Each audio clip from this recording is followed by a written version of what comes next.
The desert stretched endlessly, a sea of golden dust and crimson rocks that burned beneath the sun. The wind carried with it the scent of sagebrush and the ghostly echo of hoofbeats, as if the land itself remembered every rider who had ever dared to cross it. And in these prairies, where legends grew taller than the mesas, one story towered above them all: the tale of the giant Apache woman. They called her Ishta.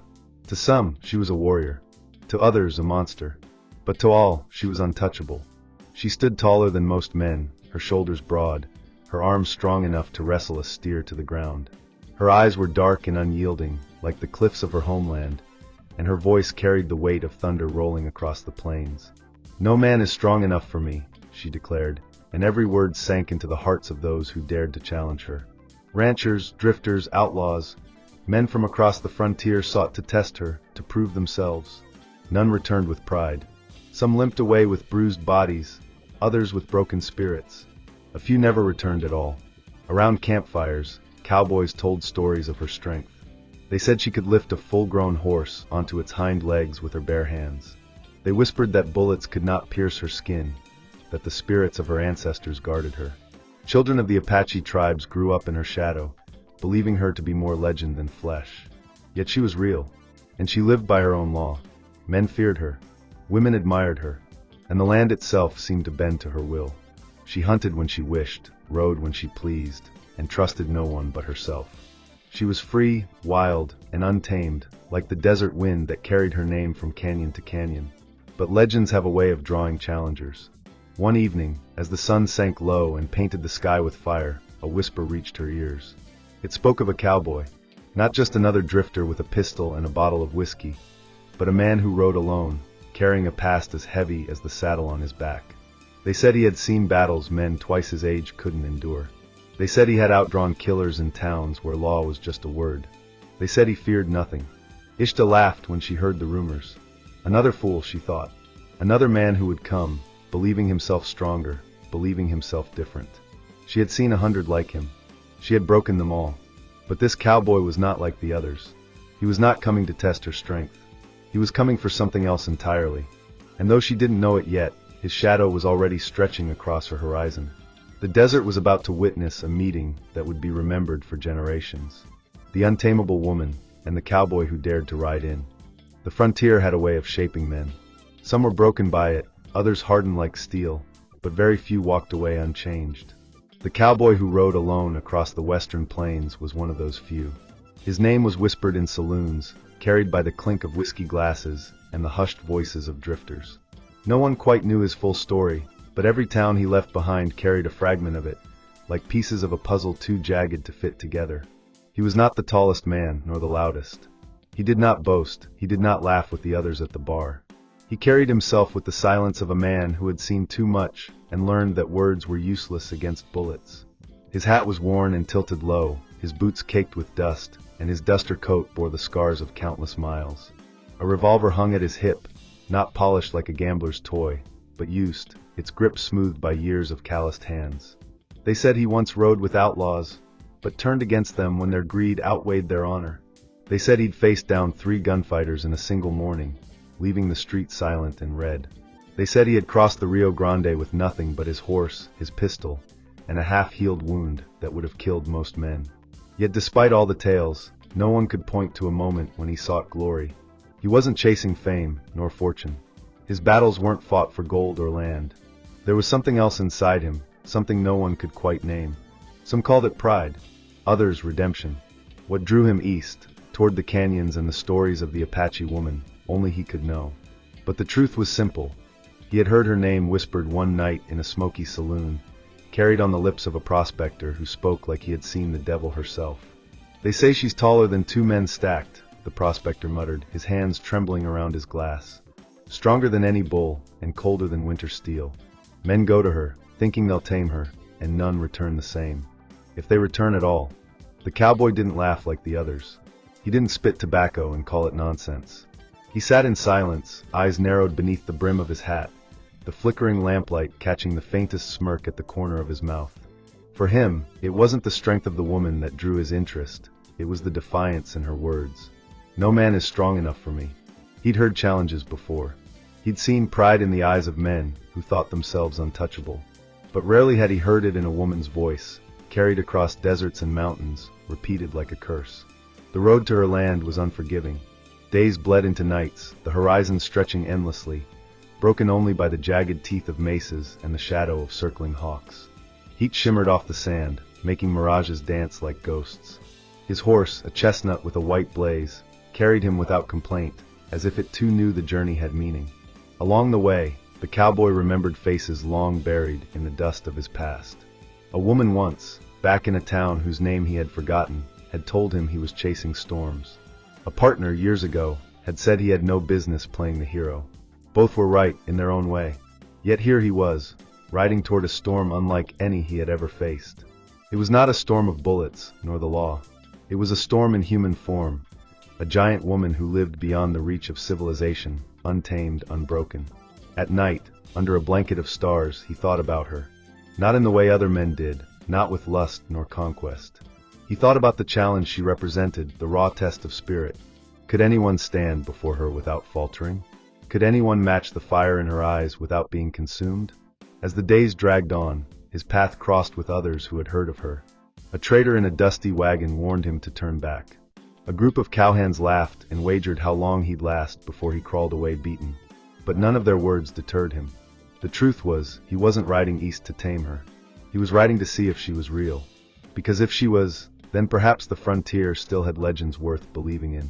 And if she wasn't, well, then she was just another story, and he would keep riding until the land swallowed him whole. Finally, as the canyon walls began to rise around him, painting the sky in shades of gold and crimson, he felt it. The weight of the land shifted, as though it belonged to someone else now. The air itself seemed to hum, alive with the presence of something greater. His horse tossed its head, uneasy, as if sensing what lay ahead. The cowboy lifted his gaze.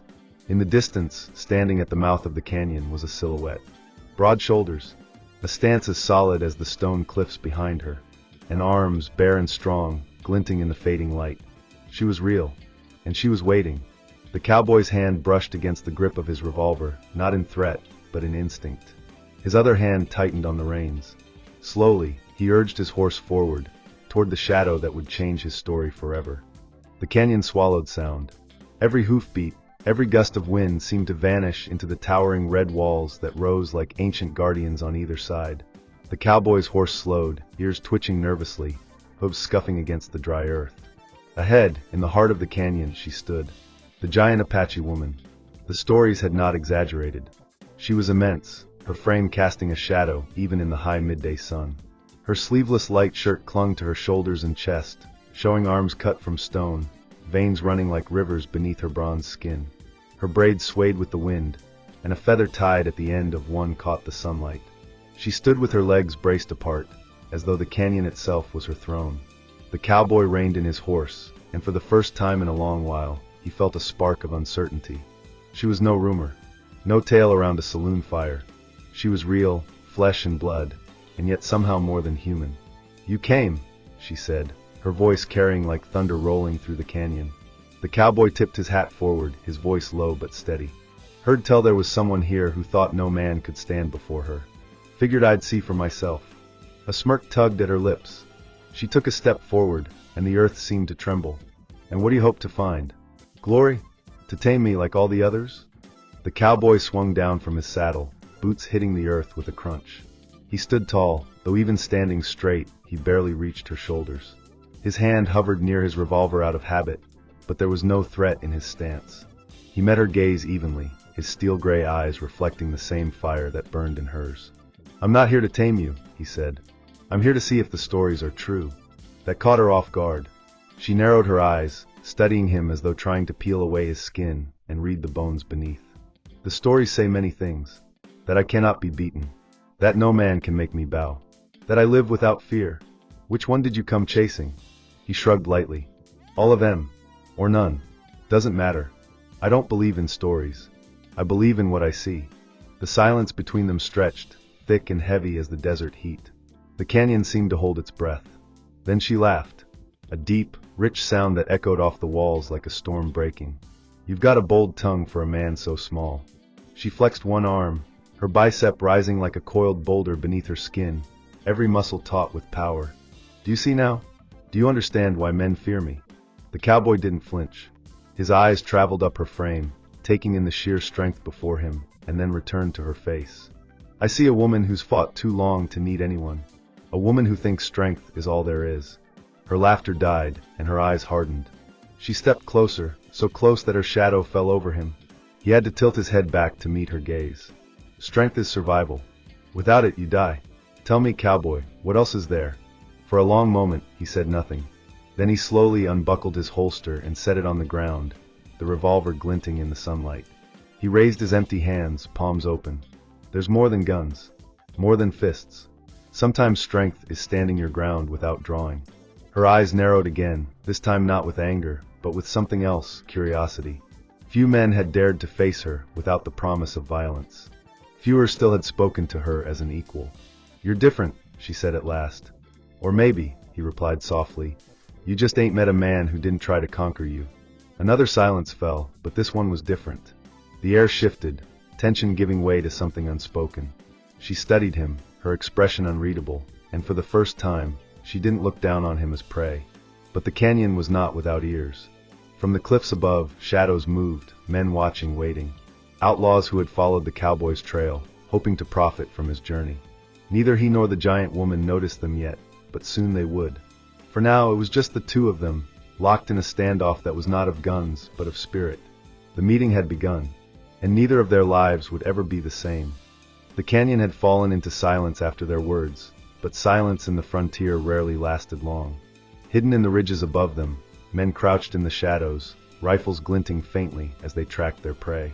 Outlaws, not the kind who rode for honor, but the scavengers of the West, the kind who lived on ambush and fear.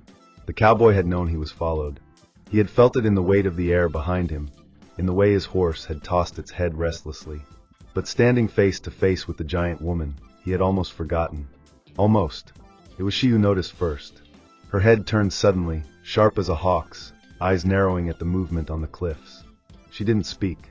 She simply moved, stepping forward, her massive frame shielding the cowboy as a rifle cracked and the bullet whined off the rock beside them. The cowboy's hand darted instinctively for his revolver, snatching it from the dust where he had set it down. The woman's voice thundered in the canyon. "They come for blood." And then the canyon erupted. Figures rose from the cliffs, outlaws with bandanas pulled over their faces, guns spitting fire into the sunlit air. Dust exploded from the rocks, horses screamed in the distance, and the narrow gorge became a killing ground. The cowboy dropped to one knee, firing quickly, his shots clean and measured. One outlaw fell, then another, tumbling from the rocks above. But there were too many, and they were spread wide across the ridges. This was not a fight he could win with bullets alone. Then came the sound that silenced even the outlaws, the roar of the giant woman. She leapt forward, scaling the rock face with her bare hands, as though it were nothing more than a ladder. Muscles rippled across her arms and back as she pulled herself upward, bullets sparking harmlessly against the stone near her. With one sweep of her arm, she caught a rifleman and hurled him into the dust below, his scream echoing before he landed with a thud. The cowboy's eyes narrowed. For all the stories he had heard, seeing her in motion was something else entirely. She wasn't just strong. She was fury, wild and untamed, a storm in human form. Yet even in the chaos, he noticed something. Her strength, though overwhelming, was also reckless. She charged headlong, exposing herself to danger, trusting her size to protect her. Against a few men, it might have worked. Against a dozen with rifles, it was madness. "Cover your flank," the cowboy shouted, his voice cutting through the gunfire. He sprinted up the rocks, firing to drive the outlaws back, positioning himself to guard her exposed side. She glanced down at him, momentarily surprised, then gave the faintest nod before tearing another gunman from his perch. The battle raged. The canyon became a storm of dust, stone, and gunfire. The woman fought with fists and raw power, tossing men like rag dolls, her sleeveless arms slick with sweat, veins standing out as she swung. The cowboy moved like a shadow at her side, every bullet he fired striking with purpose, each shot keeping her path clear. For the first time, they fought not against each other, but together. Minutes felt like hours, but slowly the tide turned. The outlaws, once certain of their ambush, faltered. They had expected an easy kill, a lone cowboy. They had not expected her. They had not expected the two of them, back to back, unyielding. When the last of them broke and fled into the desert, silence fell once more. The canyon walls echoed only with the fading cries of the defeated. The air reeked of gunpowder and dust. The woman stood tall, chest heaving, arms trembling slightly from the exertion. The cowboy holstered his revolver, his breath steady but his eyes sharp. He studied her as she wiped the sweat from her brow, her muscles gleaming in the sunlight. "You fight like no man I've ever seen," he said quietly. She turned to him, her gaze still burning with the fire of battle. "And you fight with more than bullets. You see what others cannot." For a moment, there was something unspoken between them. Not gratitude, she was too proud for that. Not awe, he was too steady for that. It was something else. A recognition. A realization that together, they had been stronger than either alone. The cowboy looked toward the horizon, where the outlaws had vanished. "They'll be back," he said. "Men like that don't give up easy." She crossed her arms, the muscles in her shoulders flexing. "Then let them come. They will find only ruin here." But in her voice, beneath the thunder, there was a flicker of something she could not hide. For the first time, she had fought not as a lone legend, but beside someone who did not fear her. And for the first time, she wondered if her words, "No man is strong enough for me," were truly as unshakable as she believed. The canyon had witnessed a battle, but the true struggle was only beginning. The desert has a way of holding on to echoes. Long after the gunfire faded, long after the last outlaw's boots disappeared into the horizon, the canyon still hummed with the memory of battle. The air was heavy with dust, and in that dust lingered the weight of something greater than bullets or blood. The cowboy and the giant woman stood in silence at the canyon's mouth. The sun dipped lower, spilling molten gold across the stone walls and turning their shadows into giants of their own. He adjusted the brim of his hat, steady as ever. She wiped her brow with the back of her hand, muscles taut, chest rising and falling with the rhythm of a warrior's breath. For the first time, she did not look like a legend carved from stone. She looked human, sweat on her brow, dirt streaked across her arms, strands of hair sticking to her cheek. Yet that humanity made her seem no smaller. If anything, it made her greater. "You fought well," she said at last, her voice quieter than the thunder she had carried before. The cowboy glanced at her, his gray eyes steady. "So did you. But I reckon you knew that already." A faint smile tugged at the corner of her lips, though it didn't last. She turned her gaze toward the horizon, where the sun bled into the desert sky. "All my life, men have come to me with the same fire. To prove themselves. To take what cannot be taken. And I broke them. Every one. I thought that was strength. To stand alone. To need no one." She flexed her arm unconsciously, the muscles standing out in the fading light, as though testing the truth of her own words. "But today I stood with you.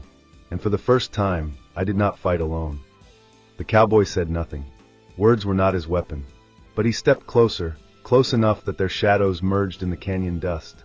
He did not reach for her, did not try to claim what was not his. He simply stood beside her, as if his presence alone was proof enough. "You confuse me, cowboy," she admitted, her tone sharper again. "You do not fear me. You do not try to tame me. You fight with me, not against me. Tell me why." He looked at her then, truly looked, not at the muscles that made her feared, nor the legend that had spread her name across the frontier, but at the woman who had carried that burden alone.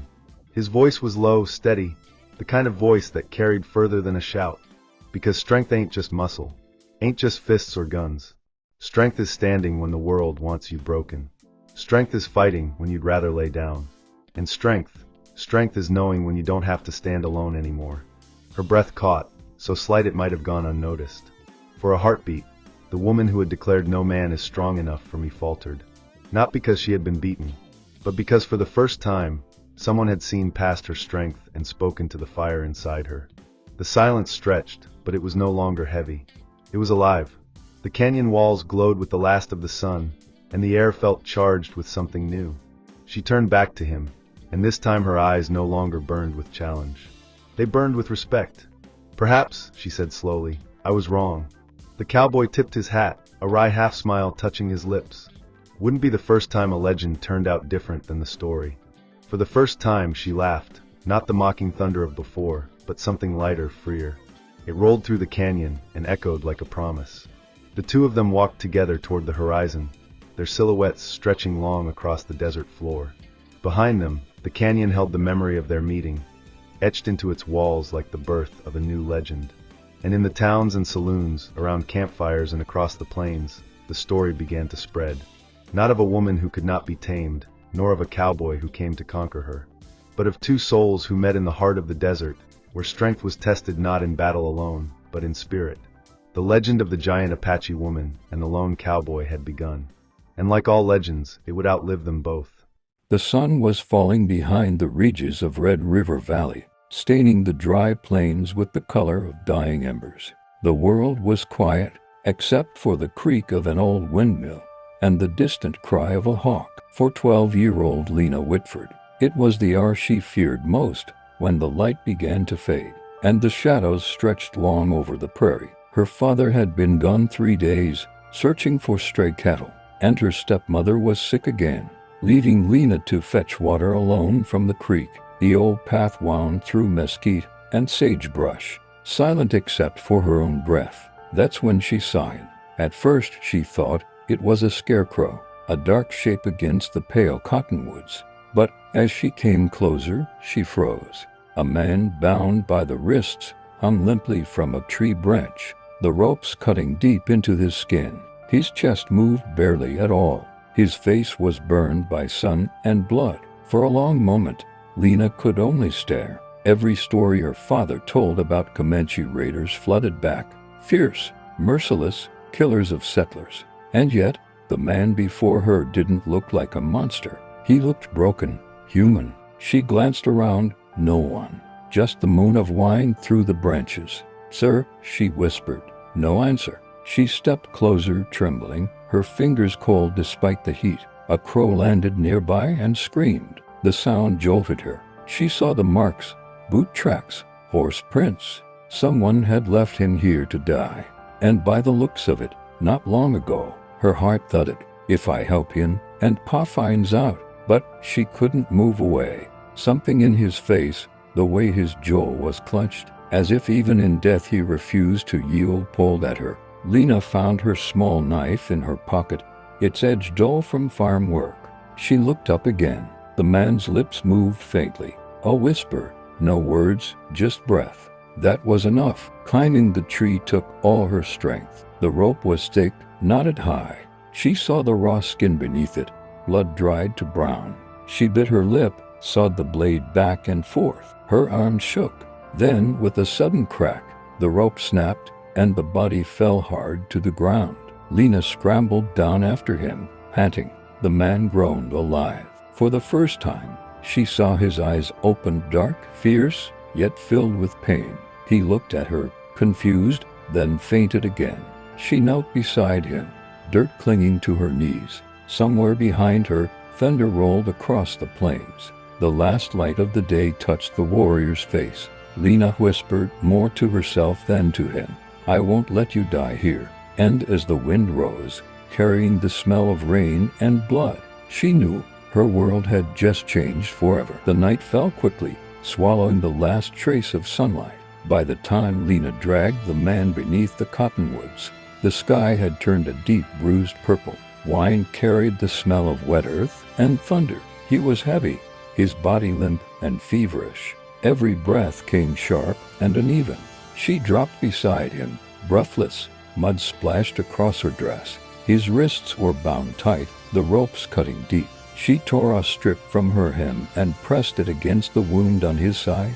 Her hand shook, slick with blood. Her father's voice echoed in her mind, "When something's dying, you either walk away or finish the job." But Lena didn't walk away. She pressed harder, whispering, "Don't you die on me now." The rain began as a whisper, then fell steady. She covered him with a horse blanket from her bucket. When his eyes opened, dark and clouded, they locked with hers. There was pain there, and anger, but beneath both, something lost. "You're safe," she said softly. He tried to speak, but the words came broken, his tongue heavy. A few strange sounds, then one word, fragile, questioning. "Why?" Lena hesitated. The wind lifted her hair, because no one else would. The storm rumbled. Lightning flickered through the branches, showing his face, a man carved by hardship, scarred, yet proud even now. He was younger than her pa, but older somehow in his eyes. She stayed awake most of the night, her back pressed against the tree, listening to his ragged breaths. The ground turned to mud around them. She whispered prayers she barely remembered. By dawn, the rain had slowed to mist. The air smelled of cedar and earth. The man was still alive barely. She could see the faint pulse in his neck, slow but steady. Lena stood, her bones aching from the cold. The farm was miles away. If she went back now, she could pretend she'd seen nothing.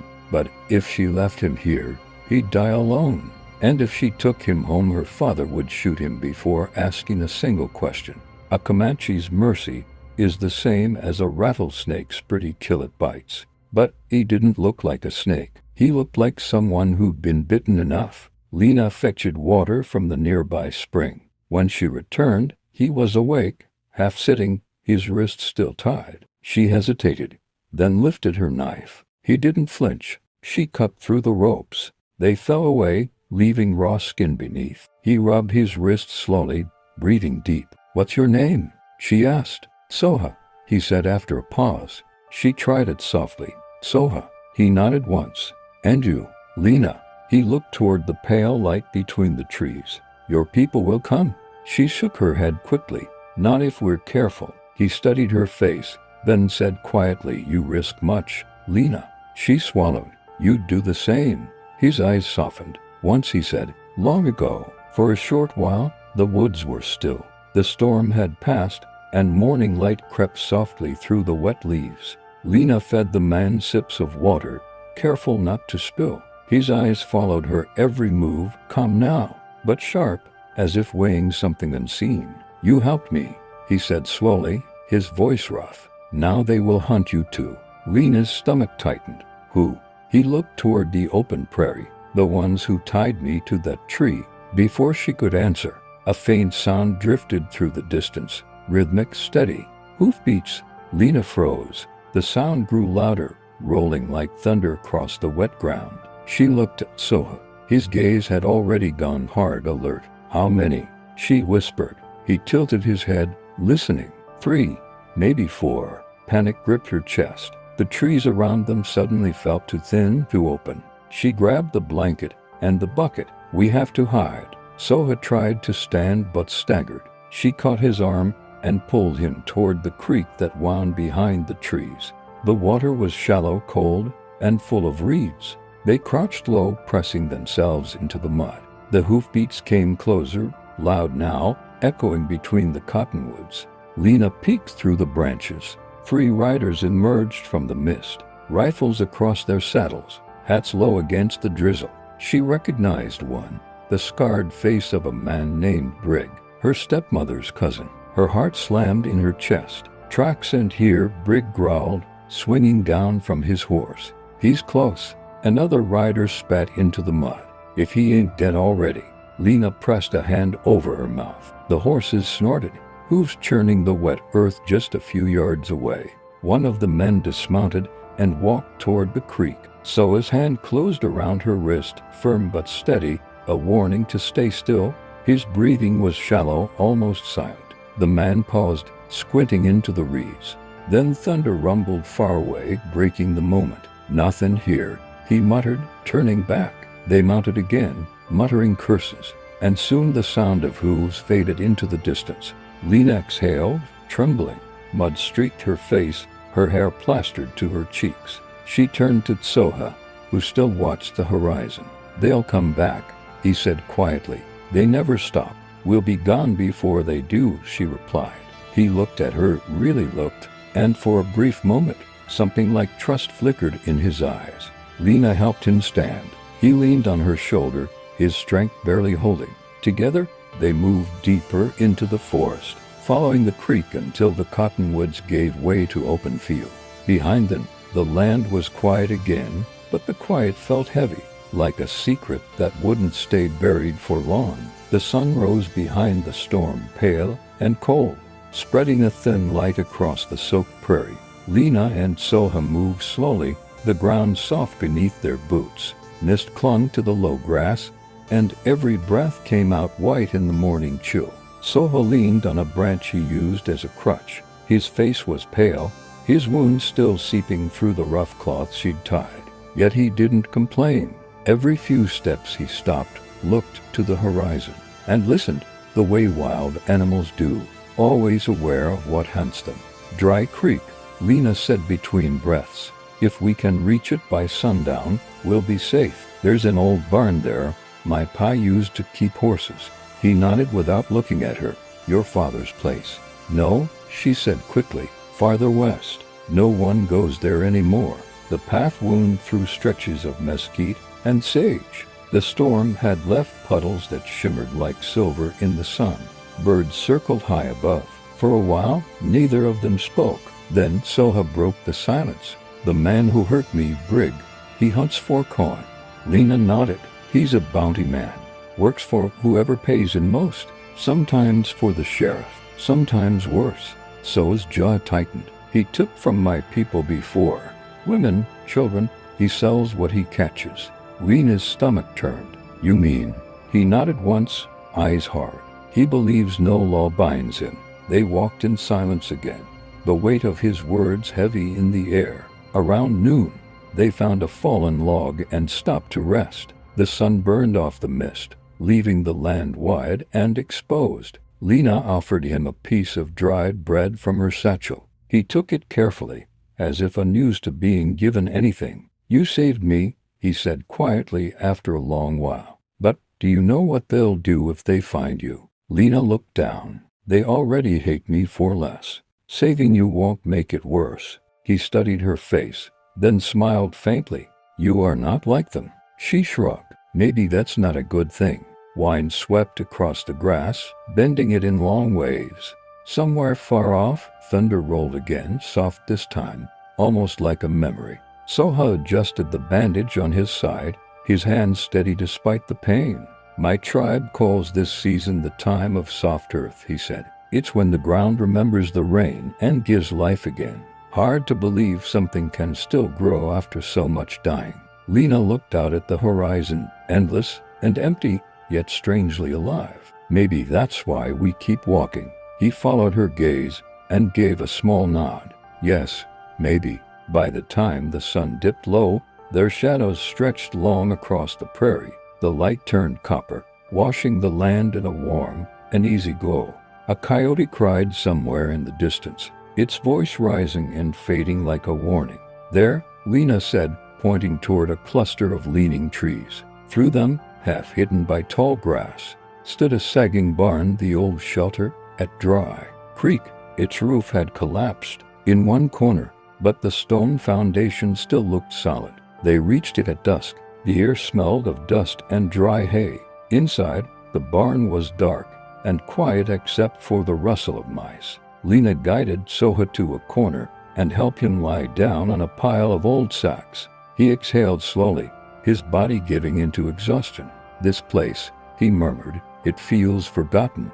That's why we're safe, she said, forcing a smile. She built a small fire in a rusted tin pan. The orange light danced across the cracked wooden beams. Shadows crawled up the walls like ghosts of things long gone. As she warmed her hands, Soha studied her in silence. Finally, he spoke. You said your father once kept horses here. Lena nodded.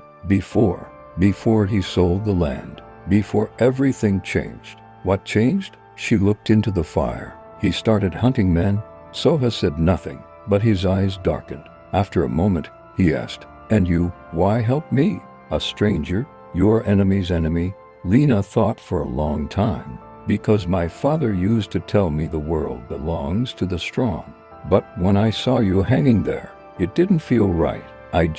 She hesitated, searching for words. I couldn't let the world stay the way he said it was. So his gaze softened. Strength is not what kills, he said quietly. It is what endures. Outside, the night deepened. Wind moved through the barn's broken boards, whispering like distant voices. Lena fed another stick into the fire. Then she froze. A sound drifted through the darkness, faint at first, then clearer. Who's slow, deliberate, approaching from the east? Soha lifted his head, listening. They found us. Lena's heartbeat quickened. She doused the flame with dirt, plunging them into shadow. The barn filled with silence, broken only by the creak of wood and the wind's sigh. Through a gap in the wall, she saw three silhouettes against the fading sky, riders, One held a lantern that swung gently, throwing long ribbons of light over the field. "Brig," his voice carried across the distance. "Spread out. The half-breed's alive. He won't get far." Lena turned to Tsoa. His eyes burned in the dark, calm but ready. "Can you run?" she whispered. He managed a small nod. "If I must, then we'll go by the creek," she said. "The old trail cuts through the ridge. They won't follow in the dark." They waited until the riders dismounted, until their voices drifted to the far side of the barn. Then, moving as one, Lena and Soha slipped through a gap in the wall and into the tall grass. The night swallowed them whole. Lena and Soha moved quickly, their steps muffled by wet grass. The sound of hooves faded behind them, though the echo still clung to the air like a heartbeat that wouldn't slow. The moon hung thin and sharp, a pale blade in the sky. The creek ran cold and fast beside them, silver under the starlight. They followed it north, where the land rose into low ridges covered in thorn and sage. The ground was slick, and Soha stumbled more than once, gripping her shoulder for balance. "Keep close," Lena whispered. "We can rest once we're over the ridge." He didn't answer, only nodded, breath shallow. She could tell every step hurt him, but he moved with the quiet endurance of someone who had learned pain long ago. Behind them, faint lights flickered again. Lanterns. The hunters were spreading out, cutting through the trees. Lena's stomach twisted. They reached a narrow gully, where the creek disappeared, under roots and fallen branches. Lena dropped to her knees and crawled through the mud, motioning for him to follow. The space was tight, the air thick with damp earth. When they emerged on the other side, the noise of pursuit had dimmed. Soha sank to the ground, chest heaving. His wound had reopened, a dark stain spreading across the bandage. Lena crouched beside him. "You need to stop the bleeding." He met her gaze, eyes heavy with exhaustion. "We stop, they find us. Then, let me do it quick." She tore another strip from her sleeve, pressed it firmly to his side. He winced but didn't pull away. His hand rested on the dirt, fingers gripping it like an anchor. "You've done this before," she murmured. He gave a faint, humorless smile.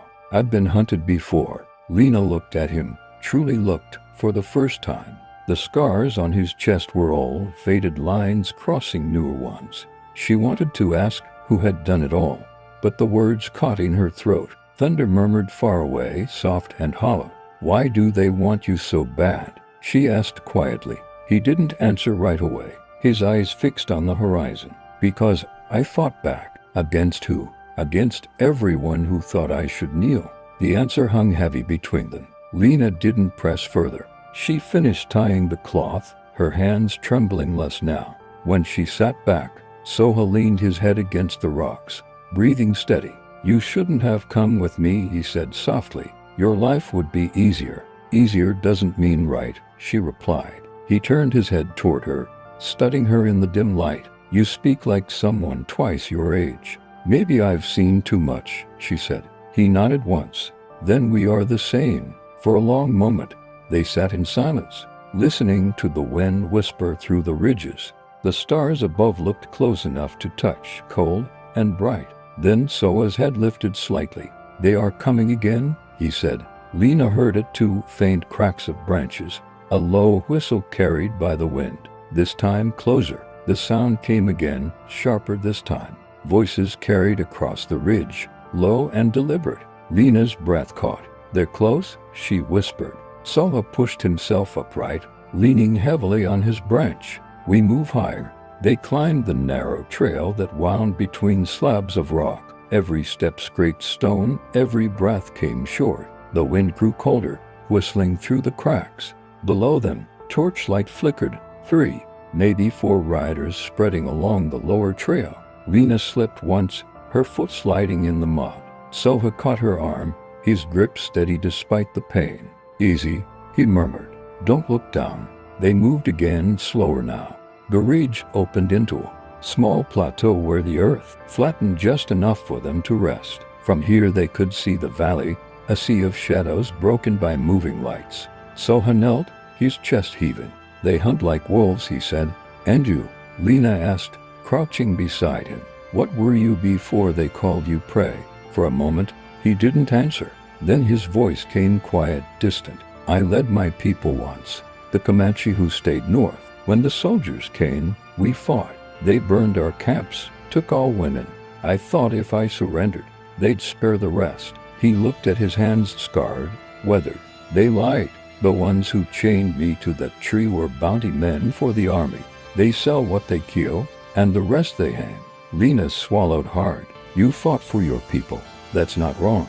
He gave a dry laugh. In this land, right and wrong depend on who's holding the rifle. A shout echoed below. One of the hunters had found fresh tracks. Torchlight shifted, growing brighter. We have to go, Lena said. Soha stood swaying for a moment before steadying himself. There's a cave near the ridge line, he said. If we reach it, we can wait till dawn. They started moving again, half running, half stumbling over the rocks. The air thinned, biting cold against their skin. The sound of pursuit grew louder. Boots on stone, hooves striking earth. Suddenly, a shot cracked through the night. The bullet struck the ground inches from Lena's feet, spraying dirt. She gasped, ducking low. Soha turned, grabbed her hand, and pulled her behind a rock outcrop. They've seen us, he said, voice calm despite the danger. What do we do? He looked toward the ridge above. Climb. They scrambled upward as another shot rang out, sparking against stone. Lena's lungs burned. Her hands bled from the sharp edges. Soha moved ahead, dragging her up the final ledge just as the torches reached the base below. They collapsed inside the mouth of a shallow cave. Wind howled past the entrance, scattering dust and grit. From here, the riders were only dim lights in the darkness, their shouts swallowed by the wind. For a long time, neither spoke. The silence between them was heavy but alive, filled with the sound of two hearts refusing to stop. Finally, Lena said, "You could have left me." Dawn crept slowly across the ridge, turning the edges of the rocks gold. Inside the cave, the air was cold and still, smelling of damp stone and smoke from the small fire Lena had dared to build. Soha slept in the corner, his chest rising shallowly beneath the blanket. For the first time, she could see him clearly in the light, his face drawn and weary, his hair tangled with dust, his lips cracked. Yet there was something in him that seemed unbreakable, as if pain had carved strength instead of weakness. Lena sat close to the fire, rubbing warmth into her fingers. Outside, the land stretched endless and quiet, the valley below veiled in mist. The hunters were still out there somewhere. She could almost hear their voices carried by the wind, even if they were miles away. She turned to look at Soha again. His hands twitched slightly, and he murmured in his sleep, words in a language she didn't understand. They sounded like prayers. When he stirred awake, his eyes were distant, as though he was still half inside that dream. "You should have slept," he said, voice rough. "I couldn't," Lena replied. "Every sound feels like them." He nodded slowly. "Fear keeps you alive, but don't let it eat you. It forgets when to stop." She smiled faintly. "You sound like my pa. Your father is a wise man." Lena hesitated. "He used to be, before he started selling people." Soa's gaze held hers. "Then he sold himself first." The words cut deep, but they rang true. She didn't answer. Instead, she reached into her bag, pulling out a small biscuit she had saved. "Eat.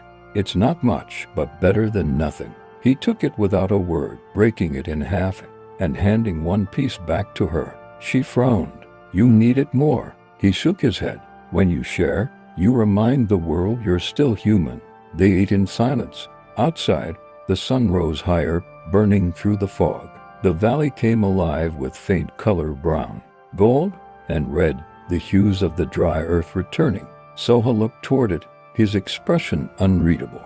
"Once," he said quietly, "this land had no fences, no lines on paper. My people moved with the seasons, followed the buffalo, the rivers. Now they build walls and call it peace." Lena hugged her knees, staring into the flames. "My stepmother says peace only comes after you've killed enough to earn it." So his eyes flicked toward her. "Then she has never known peace." A heavy silence settled. Lena wanted to ask him about his tribe, about the people he'd lost, but something in his face told her not to. Some stories, she realized, don't want to be spoken. They live too close to the wound. After a while, Soha stood slowly, steadying himself against the cave wall. We can't stay long.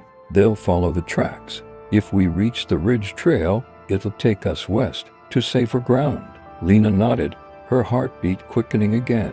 She doused the fire with sand, watching the smoke curl up and vanish. The valley below was washed clean by the rain, every blade of grass shining like glass in the morning sun. The air smelled of sage and wet stone. For a few hours, the world seemed untouched. No smoke, no hoof prints, no voices. Lena walked ahead, scanning the ridgeline. Her boots sank into the soft earth, leaving clear tracks. Behind her, Soha moved slower, his steps measured, his breath shallow. He still carried his makeshift crutch, but there was something new in his posture, resolve, not survival. They followed the creek west until the ground widened into a flat stretch of land where broken fences leaned against the wind. An old settlement lay ahead, a handful of cabins half swallowed by weeds, a water pump leaning at an angle, the ghost of a town that once believed in tomorrow. Lena hesitated. "We can rest here," she said. "No one's lived in Dry Hollow for years." Soha scanned the horizon. Empty places aren't always safe. Still, exhaustion won. They entered one of the cabins, a single room with a collapsed roof and a rusted stove. Dust hung thick in the air. Soha sat by the wall while Lena searched the shelves, finding only a cracked jar of beans and a faded photograph of a family smiling at ghosts. "People build," he said quietly, "and the wind takes it back." Lena looked at him. "Maybe the wind has better judgment." He smiled faintly. "Maybe." They shared the last of their water. Outside, the wind changed soft at first, then sharper. A crow screamed somewhere far off. So his eyes narrowed.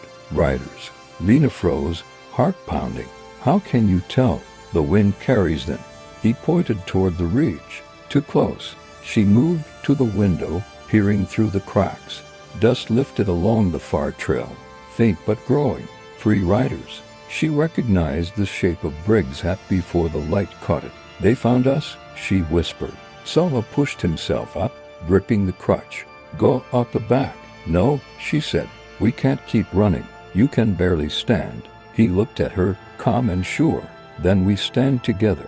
Before she could argue, the first gunshot shattered the silence, the bullet tearing through the cabin's wooden wall. Splinters flew past her cheek. Lena ducked. "Gown," Soha barked, pulling her toward the stove. Another shot cracked, the air filled with dust and smoke. "They'll circle," he said, eyes sharp. "You move when I say." Outside, Briggs' voice echoed across the empty town. "You can't hide, girl. You're aiding a murderer. Step out now, and maybe you live." Lena clenched her jaw, tears stinging her eyes. "He's lying." "I know," Soha said, "but lies sound louder than truth when shouted from a saddle." He gripped the crutch tighter, his eyes scanning the doorway. The moment stretched, silent and unbearable, until he whispered, "Now." They broke from cover, diving through the back wall as another bullet split the air. The creek shimmered ahead, sunlight flashing off the water. The sound of hooves thundered behind them, relentless, closing fast. Lena ran until her lungs burned, the creek glinting ahead like a blade under the sun. The river was swollen from last night's rain, its current strong and violent. Soha limped beside her, his crutch striking the earth in rhythm with her heartbeat. "They won't stop," she gasped. "They never do," he answered. His face was pale, his eyes steady, but the river might slow them. They reached the bank. The water rushed by in a brown surge, carrying branches and foam. Across it, the land rose steeply into the trees, safety if they could reach it. Soha looked at the current, then at Lena. "You can make it. What about you?" He smiled faintly. "I've crossed worse." A shout came from behind Briggs' men. They were close now, their rifles glinting in the light. One fired. The bullet whined past Lena's ear, vanishing into the roar of the river. "Go?" Soha pushed her forward. She hesitated, then plunged into the freezing water. It struck like ice and stone. The current pulled her under. She fought, kicking hard, her hands clawing for air. When she surfaced, gasping, she saw Soha waiting in behind her, the water up to his chest. His crutch had been swept away. For a heartbeat, their eyes met, and then another shot rang out. Soha staggered. Blood bloomed dark across his shoulder. "No," she screamed, trying to reach him. But the current spun her around, dragging her downstream. She caught a branch and held tight, watching helplessly as Soha fought to stay upright. Briggs' horse skidded to the riverbank. "You can't run forever, Redskin," he shouted, raising his rifle. Soha turned, chest heaving, water swirling around him. His gaze met Briggs', calm, almost peaceful. "I don't run," he said. He hurled a stone, not to kill, but to draw fire. Briggs' shot came instantly, missing by inches. The recoil threw him slightly off balance. It was enough. Lena screamed again, but the roar of the river drowned her voice. Soha dove, not away, but toward the current, letting it take him. The water swallowed him whole. Briggs cursed, firing twice more. The bullets lost in the churning waves, then silence. Only the river spoke. Lena dragged herself to the far bank, trembling, her dress soaked and torn. She looked back, the riders on the opposite shore, shouting, searching, but not daring to cross.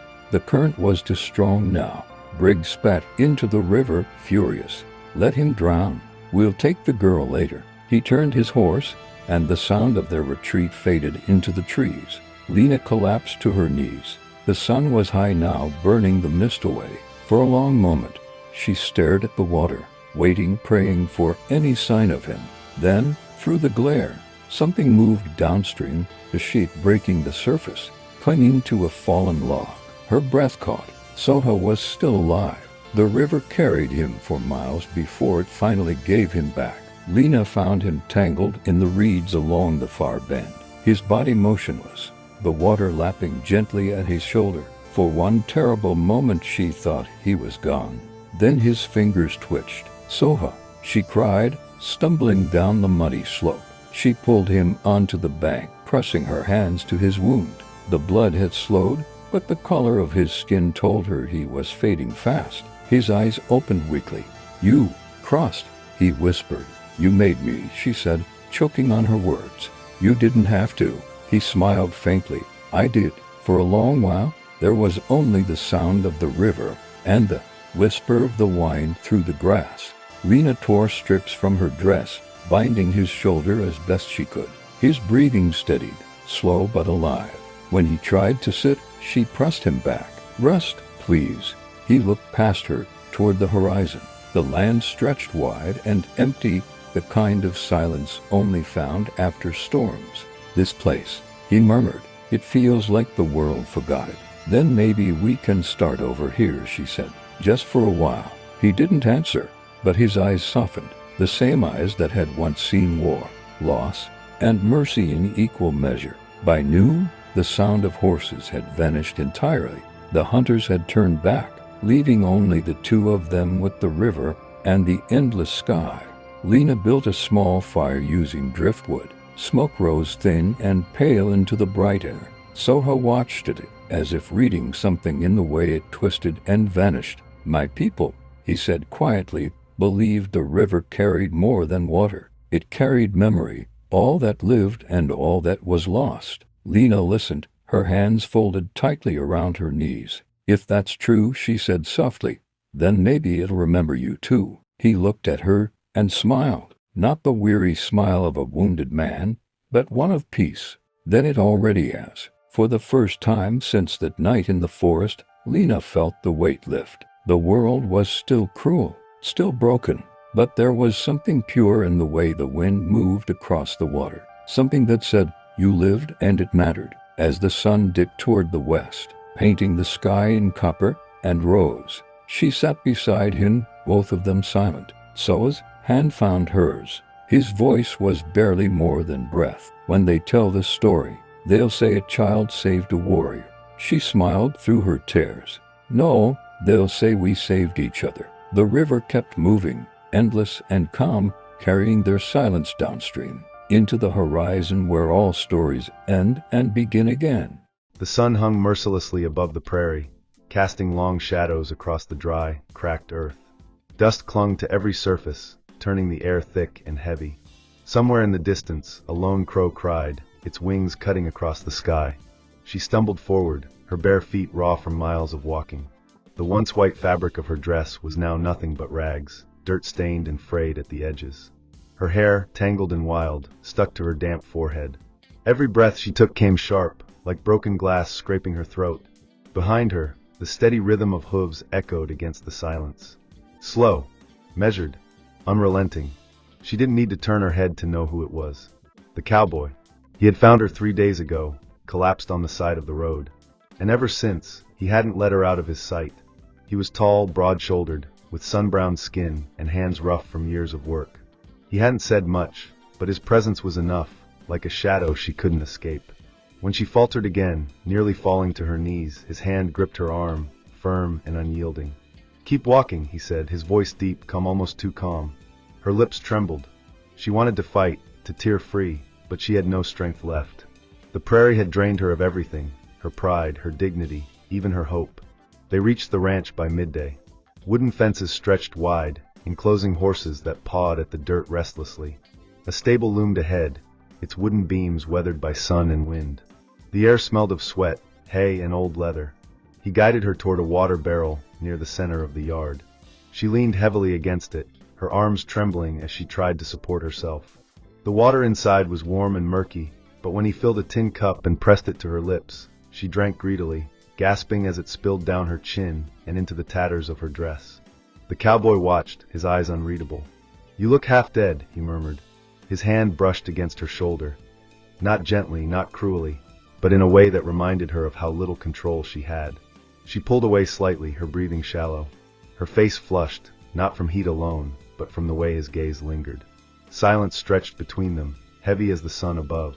Somewhere a horse whinnied. Finally he leaned closer, his voice low, as though speaking only to her. "You're not going anywhere now." Her heart thudded painfully in her chest. Was it a threat? A promise? Or something far more complicated? And though exhaustion weighed down her body, a flicker of something else, fear, anger, maybe even curiosity, burned quietly inside her. This ranch, this man, this endless prairie. There was no escaping them. Not anymore. The wooden door creaked open with a long, aching groan as the cowboy pushed it aside. Inside the barn, shadows pooled in the corners like spilled ink, the midday sun barely piercing through the gaps in the weathered planks. Dust motes drifted lazily in the golden light that sliced through the wood. The air was heavy with the scent of hay, sweat, and leather, with something older clinging in the background, something that spoke of years of work and secrets never told. He guided her inside with a light grip on her wrist. His touch was not violent, not gentle either, just enough to remind her who held the strength between them. Her pulse quickened under his fingers. When he let go, her arm dropped, and she swayed on her feet. Her body screamed for rest. Every muscle ached, her skin burned from the prairie sun, and her dress clung to her frame in tatters. The fabric was once soft, maybe even pretty, but now it was nothing more than rags. She pulled the torn edges tighter around herself, though they could no longer shield her dignity. The cowboy stepped away, grabbed a faded wool blanket from a crate, and tossed it in her direction. She caught it clumsily, clutching it to her chest like it was the last piece of armor she had. "Sit," he said simply, nodding toward a pile of hay in the corner. She hesitated. Pride whispered that she should resist, but her body overruled her. She crossed the barn slowly and lowered herself onto the scratchy straw. The blanket wrapped around her shoulders wasn't much, but it felt like some small mercy. He leaned against a wooden beam, arms crossed, watching her. His shadow cut across the hay. His presence filled the barn in a way that left no space for silence to feel safe. "You ain't from around here," he said at last. She shook her head. "Name?" The word fell heavy in the air. She hesitated, lips dry, eyes darting toward the ground. Finally she whispered, "Clara." He nodded once, slow, as if weighing it. "Clara, I'm Elijah." She didn't answer. Her gaze wandered over the barn, the tools hanging on the wall, the ropes coiled neatly, the rusted horseshoe nailed above the door. Everything here belonged. She didn't. "You got family?" Elijah asked, his voice steady, unreadable. Her jaw tightened. "No, too quick. Too sharp." His eyes narrowed slightly, but he didn't press. Instead, he crossed the barn, crouched near a small water pump, and filled a tin bowl. Bringing it back, he set it down in front of her. "Wash up," he said. "You look like hell." Her hands trembled as she dipped them into the cool water. She splashed her face, wincing as grit scratched her skin. When she leaned forward, the blanket slipped, revealing more of her ragged dress. She pulled it tight again, but not before she noticed his gaze on her, steady, measuring. Not lustful, not pitying, but unsettlingly focused. In the reflection of the water, she saw herself, hollow eyes, dirt-streaked cheeks, lips cracked and dry. A ghost of who she once was. "Why'd you run?" he asked suddenly. Her throat tightened. She shook her head. "Does it matter?" "It does if someone's looking for you." Her hands stilled in the bowl. "There's no one," she said softly. "Not anymore." A gust of wind rattled the barn doors, sending a cloud of dust into the air. The silence that followed was almost unbearable. Elijah moved closer, squatting down to her level. His voice dropped, quieter now but sharper. "I ain't here to scare you, Clara. But this land, this life, it don't forgive weakness." She lifted her eyes, meeting his for the first time. The stare held her in place. His eyes weren't cruel, but they weren't kind either. There was something else, something that made her chest tighten. "I'm not weak," she said, her voice low, trembling but defiant. He studied her for a moment, then nodded once. "Good." He rose to his full height and turned, his boots crunching against the dirt floor. As he reached the doorway, sunlight poured around him, blinding her for an instant. "You can stay," he said without looking back. "If you work." And then he was gone, swallowed by the harsh brightness outside. Clara sat in the barn's shadows, the blanket slipping from her shoulders, her fingers still damp. The silence crept back in, heavier than before. She realized it wasn't empty silence. It was waiting, like the barn itself was holding its breath. The morning came too soon. The barn creaked with the weight of the wind outside, and the horses shifted restlessly in their stalls. Clara stirred where she had lain through the night on a thin pile of straw, the rough blanket wrapped around her shoulders. Every muscle ached as if her body itself protested her survival. When she pushed herself upright, her arms trembled. The air smelled of hay, dust, and leather. Her dress clung to her, dirt-stained and torn, the seams fraying with every movement. She wiped at her face, but the grime only smeared further. Elijah was already awake, of course. She heard his boots crunching outside, steady as a drumbeat. He moved with the certainty of a man tied to the land itself. When the barn door opened, daylight cut across the floor, and there he stood, hat low over his brow, a coil of rope slung casually over his shoulder. "You sleep?" His voice was blunt, almost careless. She shrugged. "Enough." "Good. You'll need it." He dropped a bucket of water at her feet. The metal clanged against the dirt floor, sloshing over the sides. "Washington work starts after." Clara bent over the bucket, splashing her face with cold water. Her reflection rippled, twisted by the surface. She didn't recognize the hollow-eyed woman staring back. For a moment, memories pressed against her chest, voices shouting, the crack of a whip, fire licking the night. She pushed them down, burying them like ashes under dirt. "Where are you from?" Elijah asked, his shadow falling over her. "Does it matter?" she said, not looking up. He crouched down so they were nearly eye level. His presence filled the space around her, heavy and unyielding. "Matters to me," he said. "If trouble follows you here, I need to know." Her jaw clenched. "There's no trouble. Not anymore. Not what I asked." Silence stretched. The horses snorted, restless with the tension. Finally Clara muttered, "A farm. Not far from here. It's gone now." Elijah's eyes narrowed, but he didn't push further. Instead, he straightened and gestured toward the open door. "Come on." The sun outside was blinding. Clara shielded her eyes as she stepped into the yard. The prairie spread out endlessly, dry and golden under the sky. Wooden fences marked the borders of the ranch, and beyond them, the world felt too wide, too empty. Elijah led her to a pen where several horses paced restlessly. Their eyes flicked toward her, nervous, as if sensing her weakness. "You'll feed him," Elijah said. He handed her a pitchfork and nodded toward the hay bales stacked nearby. "Don't fall apart on me." Her hands fumbled with the tool. The wood was rough, splinters biting into her palms. The hay was heavy, the work unrelenting. Sweat beaded on her forehead, dripping down her temples.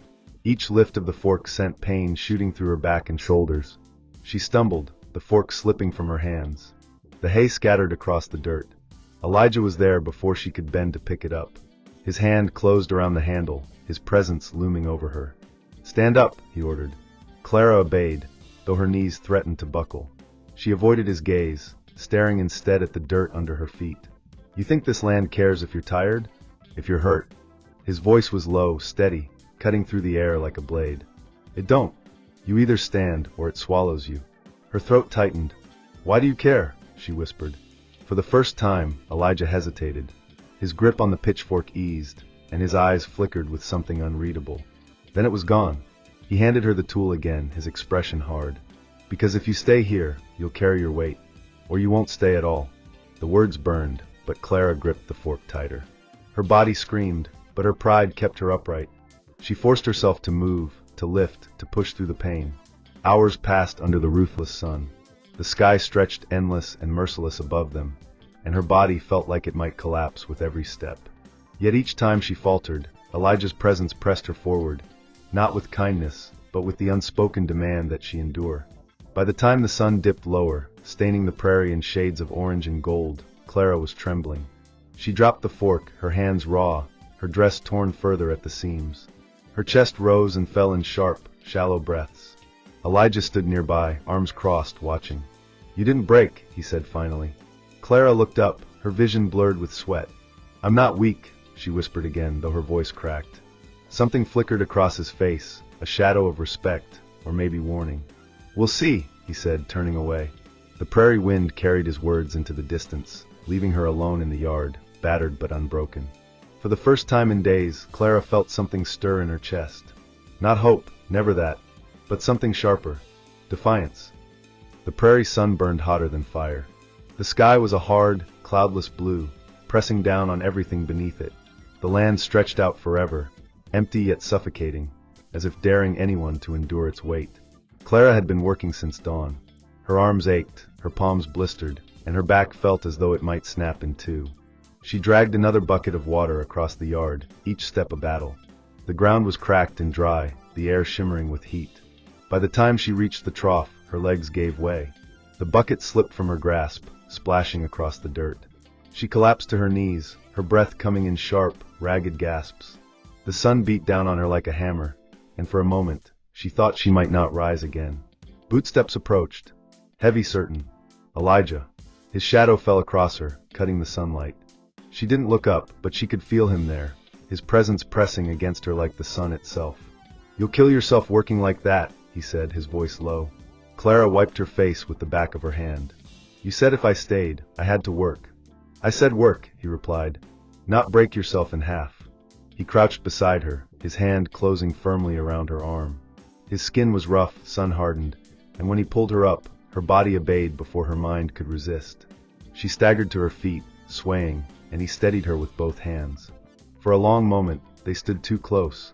His grip lingered on her shoulders, strong and unyielding. Her breath caught, her lips parting, and she realized she was staring into his eyes, dark, unreadable, yet burning with something unspoken. She tore her gaze away, stepping back, but his hands didn't fall immediately. "Why are you doing this?" she asked, her voice sharp, though it trembled at the edges. "Doing what?" "Keeping me here. Watching me. Pushing me until I drop." Elijah's jaw tightened. He didn't answer right away. Instead, he picked up the bucket and set it back at her feet. "Because I know what happens out here to the weak," he said finally. "And I don't bury people who could have stood, but didn't." Clara's chest rose and fell, her breaths uneven. She wanted to curse him, to scream, to tell him she wasn't his to shape or save. But the truth was harsher. Without him, she wouldn't have survived this long. The silence between them grew heavy, not empty, but charged. She tried to step away, but Elijah's hand caught her wrist. His grip wasn't cruel, but it stopped her cold. Her pulse raced where his fingers pressed. "You've got fire," he said softly, almost like a confession. "Don't waste it." Her eyes flashed, anger and fear tangled together. "I'm not yours to command." For a moment, neither moved. The world seemed to narrow to the space between them, the heat of the sun and the weight of his gaze. Then Elijah let go, his hand falling away as though burned. He turned, walking toward the barn without another word. Clara stood in the yard, trembling. She clutched the bucket, her knuckles white, her body torn between fury and something else, something she dared not name. The prairie wind swept around her, carrying dust across the yard, whispering secrets the land had kept for centuries. She closed her eyes, her heart hammering, and wondered not for the first time whether her greatest danger lay out there in the endless horizon, or here, standing in his shadow. The prairie never stayed quiet for long. Its silence was always a lie, a calm before something broke loose. Clara learned that in her first week on the ranch. She could feel it now, heavy in the air, like the weight of thunder before a storm. She was mending a fence when she heard it, hooves pounding across the hard earth, faint but growing. She froze, the hammer slipping from her hand. Dust rose on the horizon, curling upward into the sky. Riders! Her heart leapt into her throat. She knew that sound, that sight. Memories came rushing back, the farm in flames, men shouting, the smell of smoke and blood. Her knees nearly gave out, but she forced herself upright, clutching the fence post for balance. "Elijah!" she called, her voice raw. He was already there. The barn door slammed open, and he strode out, rifle in hand, his face set in grim determination. His eyes flicked to the horizon, then to her. "Inside," he ordered. "I'm not hiding. This ain't a debate, Clara. Go." But she didn't move. Something in her chest rebelled against the command. She had run before, hidden before, and it had only brought her here, broken, lost. If she hid again, she knew she'd never stop running. The riders grew closer, their shapes cutting against the sky. 3 men. Hard, lean, dangerous. Elijah stepped in front of her, cocking the rifle with a sharp, metallic snap. "Stay behind me." The men reined in their horses at the edge of the yard. Dust swirled around them, their faces shadowed beneath wide-brimmed hats. One leaned forward, spitting into the dirt. "We're looking for someone," he drawled. His eyes slid past Elijah, settling on Clara. A slow smile spread across his face. "And there she is." Clara's blood turned to ice. Elijah raised the rifle a little higher. "You're not talking her." The man laughed. "Ain't your choice, rancher. She don't belong to you." Clara's fists clenched at her sides. Every nerve in her body screamed to run, but something stronger held her in place. She stepped out from behind Elijah, her voice trembling but loud. "I don't belong to you either." The riders looked at her, then at one another, amusement flashing in their eyes. But Elijah didn't laugh. He didn't flinch. He just kept the rifle steady, his jaw set like stone. "You heard her," he said. The standoff stretched, the prairie holding its breath. Sunlight glared off the metal of the rifle, off the buckles on the men's saddles. For a heartbeat, everything was still. Then one of the riders twitched toward his holster. The crack of Elijah's rifle shattered the air. The man toppled from his horse before his gun cleared leather. The others cursed, wheels of dust spinning as their mounts reared back. For a moment, it seemed they might draw, might test their chances. But Elijah didn't lower the rifle, and his eyes promised death. The 2 remaining men spat into the dirt, then yanked their horses around, disappearing into the horizon with a trail of dust. Silence returned, but it was different now. Heavier. Elijah lowered the rifle slowly. His chest rose and fell with steady breaths, but his eyes were sharp, searching Clara's face. "You knew they'd come," he said. "Not a question." Clara's throat tightened. "Yes." He stepped closer, his shadow falling over her. "And you didn't tell me." Her hands shook. I thought I could outrun it. Outrun them. Outrun everything." He gripped her wrist suddenly, forcing her to meet his gaze. His voice was low, harsh. "You don't outrun the prairie. You don't outrun men like that. You face them, or you die." Tears burned her eyes, but she didn't look away. Her voice cracked, but it carried. "I don't want to die." For a long moment, the world shrank to the space between them. His hand on her wrist, her pulse hammering beneath his fingers, the raw intensity in his stare. Finally, he released her. His hand fell away, and his voice softened. "Then you fight. You stand. With me." Clara's breath caught. The weight of his words pressed deep into her chest. For the first time in longer than she could remember, she felt something she thought she'd lost forever. Not hope.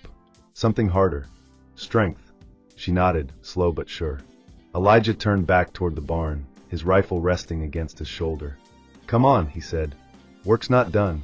Clara followed, her steps unsteady but resolute.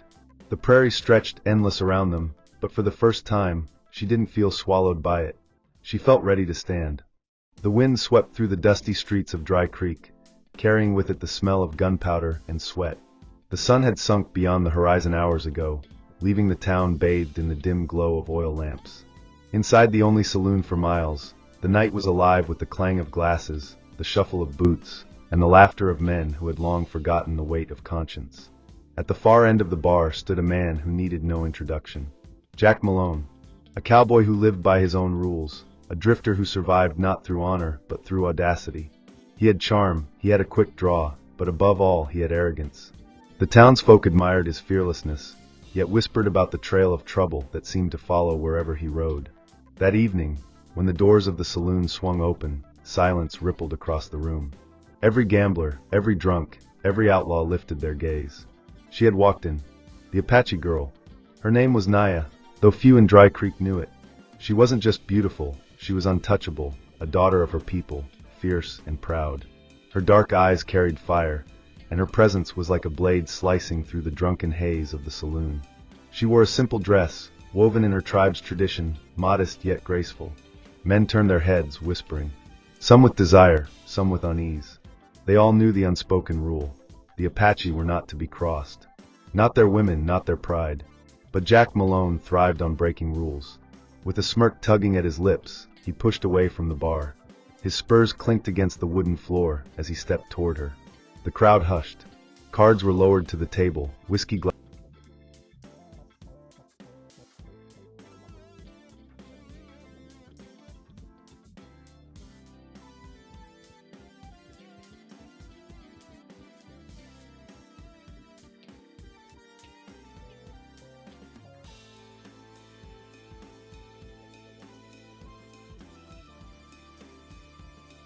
tug, he ripped her dress at the shoulder.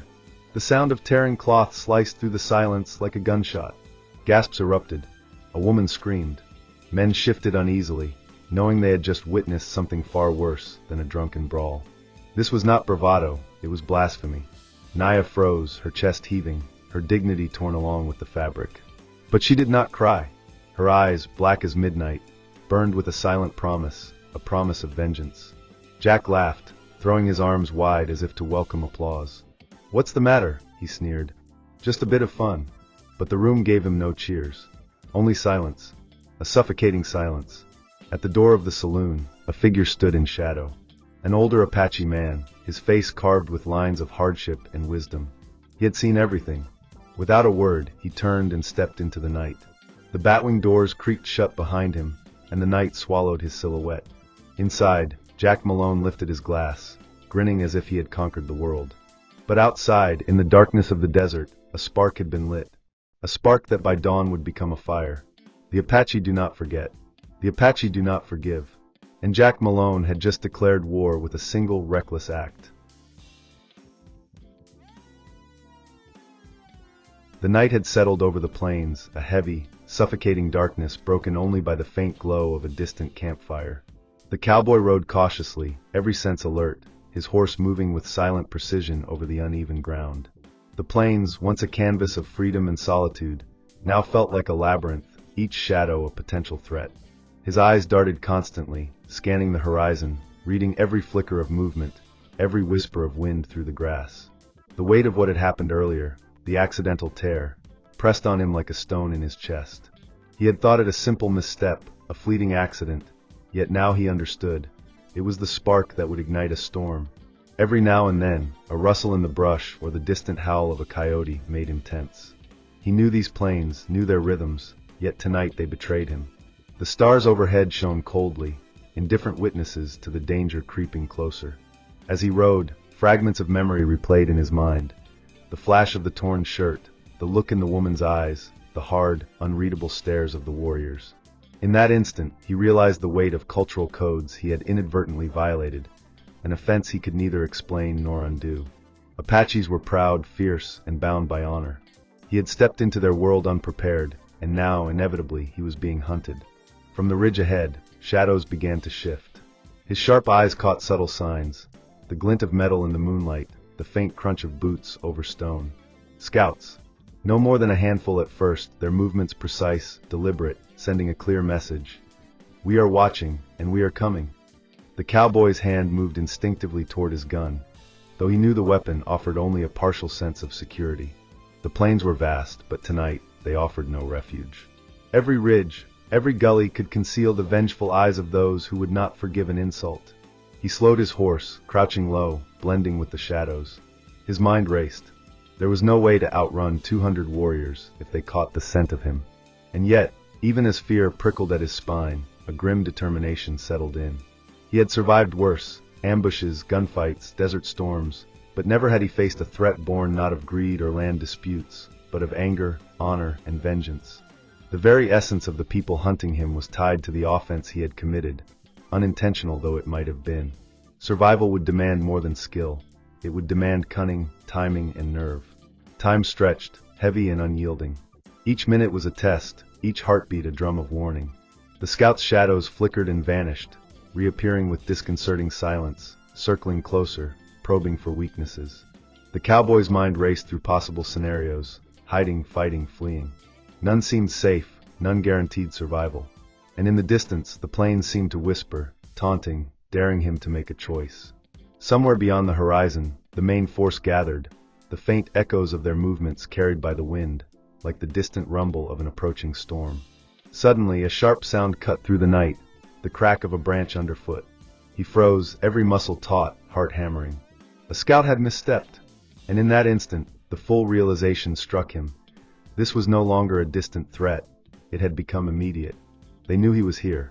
The night's silence shattered with the warning cries of the warriors, voices low, fierce, but carrying the unmistakable promise of retribution. Shadows elongated, stretching toward him as if the darkness itself had become alive with intent. The cowboy's thoughts spun in a controlled chaos. Escape was almost impossible, confrontation even more deadly. Yet he could not simply surrender, not when his survival depended on wit as much as courage. He adjusted the saddle, readied his revolver, and let his mind race through every strategy he had ever known. He would have to use the terrain, the shadows, even the unpredictability of the wind to his advantage. Every step, every breath, every movement mattered. The night was alive, pressing against him, a living reminder that he was alone in this, alone, but not yet defeated. From the horizon, faint lights flickered, the first signs of the approaching main force. The cowboy squinted, trying to count them, but the darkness made it impossible. 200, perhaps more. He swallowed hard, feeling the weight of impossible odds pressing against him. And yet, beneath the fear, a spark of defiance burned. He had faced death before, stared it in the eye, and survived. This time would be no different. He would find a way, a path through the darkness, a chance to survive. But first, he had to outsmart the scouts, avoid detection, and prepare for the oncoming storm. As the night deepened, the plains themselves seemed to hold their breath. Every blade of grass, every shadowed hill, every twisted tree became part of the landscape of fear and anticipation. The cowboy's eyes never left the horizon. The distant cries of the warriors, faint but unmistakable, promised that by sunrise, the plains would be a battlefield, and he would have to face the full wrath of 200 relentless souls. But in that moment, cloaked by darkness and silence, he made a choice. He would not be caught unprepared. He would fight, he would survive, and when the sun rose, he would either be free or gone. The first pale hints of dawn were breaking over the horizon, washing the plains in a cold, silvery light. The cowboy crouched behind a jagged rock outcropping, his revolver gripped tightly in one hand, the other resting lightly on the horse's flank to keep it calm. Every muscle in his body was coiled, ready for sudden movement. The night had been long, the shadows alive with whispered threats, and now, with the coming light, the danger crystallized into a tangible reality. The scouts had closed in during the dark, leaving faint traces, broken branches, disturbed dirt, the subtle scent of horses on the wind. He had anticipated them, but anticipation was one thing, confrontation was another entirely. In the distance, he spotted movement, a small group of Apache warriors, perhaps a dozen, methodical in their approach, their eyes scanning every inch of the terrain, weapons ready, communicating in low murmurs. The cowboy knew these were not mere wanderers. They were the eyes of a much larger force, the vanguard of the 200 who would soon follow. His pulse quickened. The plains seemed to shrink around him, every ridge and hill suddenly a potential hiding spot for his enemies. He calculated his options, weighing the risk of confrontation against the necessity of survival. Retreat was possible, but dangerous. To fight without advantage would be suicidal. He shifted slightly, just enough to peer over the rock. One of the scouts caught a glimmer of movement, a flash of leather against the morning light. The scout raised a hand, signaling the others. The cowboy's stomach tightened. There would be no turning back. This was the moment when instinct and skill collided. He drew a slow, deliberate breath and prepared himself. The air seemed to thicken, each heartbeat a drum of warning. He had survived ambushes before, but never with numbers like these, never with stakes so personal, so sharply defined. Suddenly, the first shot rang out. A bullet whistled past, striking the rock beside him, sending shards of stone and dust into the air. The cowboy dropped lower, rolling to a side, returning fire instinctively. The scout fell behind cover, shouting, motioning for reinforcements. The sound of gunfire echoed across the plains, mingling with the cries of horses and the distant roar of a rising wind. He could feel the terrain becoming both ally and enemy. Each hill and gully offered concealment, yet each exposed him to deadly aim. Precision was his only chance. The scouts pressed forward cautiously, their movements disciplined, coordinated. Every motion they made was calculated to flush him out, yet the cowboy's knowledge of the plains gave him a fleeting advantage. He fired, then ducked, letting his horse move him from shadow to shadow. The adrenaline surged, sharp and biting. Time itself seemed distorted, seconds stretched into eternities, every decision a potential pivot between life and death. He saw the flash of a scout's face, the tension in their posture, and knew that the slightest misstep could mean an immediate end.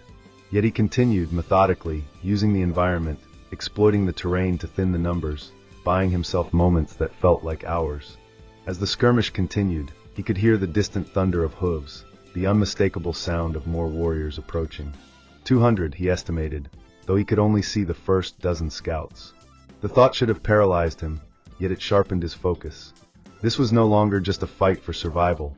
It was a test of wit, courage, and willpower. Every shot fired, every maneuver executed, was part of a larger game, one with no second chances. He realized the fight was no longer about honor or missteps. It was about living to see the next sunrise. The first scouts fell back, wounded or retreating, but the warning was clear. The main force was on its way. The plains, which had seemed infinite, now felt like a tightening noose. The cowboy's mind raced through possibilities, traps, ambush points, escape routes. Every option was fraught with danger. He had faced danger before, but never on this scale, never against a force bound by honor and vengeance. As he ducked behind another rock, taking careful aim at the approaching scouts, he knew the battle was just beginning. The war would come with the dawn, and he would have to survive not just for himself, but for the unintentional act that had set this chain of events into motion. The cowboy allowed himself a brief moment to breathe, to feel the weight of the plains around him. Every shadow, every whisper of wind, was a reminder that he was alone, yet he was not powerless. The coming confrontation would test every skill he had honed over a lifetime: marksmanship, strategy, instinct, and sheer nerve. He loaded another round, steadied his grip, and waited. Above him, the sky lightened slightly, the first streaks of gold and crimson brushing the horizon. It was a new day, and with it, the promise of a reckoning. The scouts advanced again, unaware that they had stepped into a trap of their own making. And the cowboy, hidden but ready, prepared for the clash that would determine everything. The sun had risen fully, casting the plains in stark, unforgiving light. Shadows retreated, revealing the full scale of the danger that now surrounded the lone cowboy. He could see them clearly for the first time. 200 Apache warriors, their war paint glinting in the morning sun, weapons poised and eyes burning with the fire of vengeance. The air itself seemed to vibrate with anticipation, a charged silence that promised violence. Every blade of grass, every rock, every ridge became part of the battlefield, the terrain itself a silent witness to the storm that was about to break. The cowboy's heart pounded, but his mind was sharp, calculating. He had survived ambushes before, but never against numbers like these. He had to rely on skill, cunning, and the few advantages the terrain offered. He had studied the plains during his approach, memorizing the dips and rises, the natural choke points and hidden gullies. Now, every memory of the landscape would be put to the ultimate test. He adjusted his hat, tightened his grip on the revolver, and allowed a cold clarity to replace the panic that had threatened to overwhelm him. This was not just survival, it was strategy, and the first move could determine everything. The first wave of warriors surged forward, breaking into the open. The cowboy fired, his shots precise, taking advantage of cover and distance. Dust and debris erupted with every impact, horses reared and screamed, and the warriors responded with a coordinated advance. It was a deadly dance, each side probing for weakness, testing the other's resolve. The cowboy moved from rock to rock, each motion deliberate, using the terrain to channel his enemies into positions he had already predicted. For every shot he fired, he felt the eyes of the main force scanning, calculating, waiting for the perfect moment to close the net. Time became fragmented, seconds stretching endlessly as the battle unfolded. The cowboy could see the first casualties among the scouts, warriors falling to his precise aim. Yet their numbers were overwhelming, a living tide pressing inexorably forward. He knew that brute force alone could not save him. He needed ingenuity. He lured a group into a narrow gully, where their mobility was limited, then fired in bursts, creating chaos among their ranks. His horse, trained for such peril, responded instantly, moving with him, ducking under low branches, skirting rocks, and charging over ridges. It was as much a partnership as a battle tactic, and it bought him precious moments. The sound of the main force's approach was unmistakable now, a thunderous roar of hooves and shouts, the plains alive with the raw energy of 200 warriors converging. The cowboy took a deep breath and braced himself. Every instinct screamed at him to flee, but fleeing was futile. Survival would demand confrontation, courage, and precise calculation. He moved strategically, drawing a small contingent into traps, using their momentum against them. The clash was brutal, each exchange a symphony of gunfire, shouts, and the metallic ring of weapons. Dust hung in the air, mingling with sweat and fear, blurring lines between hunter and hunted. Despite the chaos, moments of clarity emerged. The cowboy noticed patterns in the warriors' formations, slight hesitations that betrayed tactical openings. He exploited them, using every trick he had ever learned: sudden flanking maneuvers, feints, and misdirection. For every warrior he felled, he gained a fraction of space, a fraction of time. He was outnumbered, but he was not outwitted. His mind and body moved as one, the rhythm of battle flowing through him with uncanny precision. Yet even as he fought, he knew the cost of miscalculation.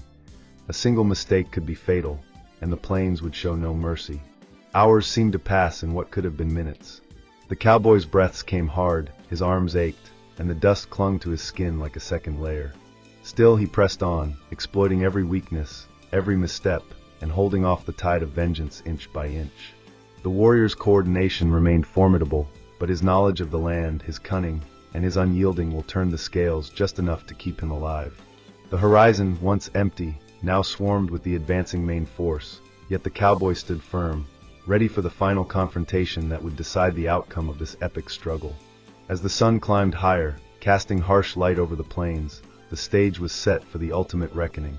The cowboy was alone, vastly outnumbered, yet he had carved a fragile foothold amid the chaos. Every shadow, every ridge, every blade of grass became a part of his strategy. The 200 warriors, once distant and abstract, were now a living, breathing force of vengeance. And in that moment he understood the truth of the plains. Survival depended not just on skill, but on cunning, courage, and the willingness to face the impossible, even when the odds were stacked unimaginably against him. The dust hung thick in the air, clinging to every surface, mingling with the coppery scent of blood and the acrid tang of spent gunpowder. The plains, once alive with the thunder of hooves and the cries of battle, now lay eerily silent. The sun had climbed higher, harsh and unrelenting, exposing the remnants of the chaos. Horses panted, their sides heaving, some limping, others restless with the memory of the fight. Scattered among the rocks and gullies lay the fallen, warriors and scouts alike, frozen in mid-action, a grim testament to the ferocity of the morning. The cowboy, alone yet undaunted, leaned against a boulder, revolver still in hand, eyes scanning the horizon for signs of lingering threats. His body ached, muscles screaming from exertion, but he had survived. He had fought not just for life, but for the fragile dignity of an act misunderstood. The accidental tear of the Apache woman's shirt had set in motion an avalanche of fury, honor, and vengeance. Yet through skill, cunning, and sheer determination, he had held his ground. The warriors had come as a tide, relentless and overwhelming, but one by one, he had turned their advance into disorder, exploiting terrain, shadows, and instinct. Now, as he surveyed the battlefield, he understood the full weight of what had transpired. Survival had come at a cost, both seen and unseen. Among the fallen, the cowboy caught sight of familiar faces, the scouts who had first discovered him, now motionless in the dirt. He swallowed hard, acknowledging the toll of the confrontation. Survival, he realized, was never without consequence. Every life taken, every action, reverberated across the plains like echoes in a canyon. Yet even amidst the carnage, the plains themselves seemed to exhale, a quiet reprieve settling over the land. The wind shifted, carrying the distant sound of birds returning, tentative and cautious. Life, it seemed, always found a way to return, even after devastation. The young Apache woman, who had unwittingly been the catalyst for this conflict, appeared at the edge of the battlefield. She stood silently, her expression unreadable, eyes scanning the cowboy. He lowered his revolver slowly, raising a hand in a gesture of respect. There were no words spoken. Words could not encapsulate the complexity of what had occurred. What had begun as a simple act of aid had escalated into a test of survival, honor, and human resilience. Yet in that silent acknowledgement, a fragile understanding emerged, bridging the chasm between two worlds that had collided in anger and necessity. As the sun reached its zenith, the cowboy mounted his horse, the weight of the morning's struggle settling into his bones. He rode slowly, each step measured, through the remnants of battle, past the fallen and the disturbed earth. The plains, vast and unforgiving, stretched out endlessly before him, offering both freedom and isolation. The echoes of vengeance had passed, leaving only memory and the lessons carved into the landscape. He knew he would carry these scars, not just the visible ones, but the invisible marks of choice, consequence, and survival. In the quiet that followed, the cowboy looked toward the horizon, the wind lifting dust into shimmering columns, sunlight glinting off the distant hills. He understood that the plains had not forgiven, nor had they forgotten, but he had endured. And as he rode toward the unknown, he carried with him the weight of a story written in blood, courage, and resilience. The conflict was over, but the lesson remained. One action, even unintentional, could ripple across time and space, touching lives, provoking fury, and demanding the utmost of those who dared to navigate the wild, untamed lands of the West. The cowboy disappeared into the heat haze, a solitary figure against the vast plains, leaving behind a battlefield that would slowly, inevitably, return to silence. The echoes of the conflict would linger, whispered in the wind and remembered by the land itself. And somewhere in the distance, life continued, indifferent yet persistent, a testament to survival, endurance, and the relentless march of time.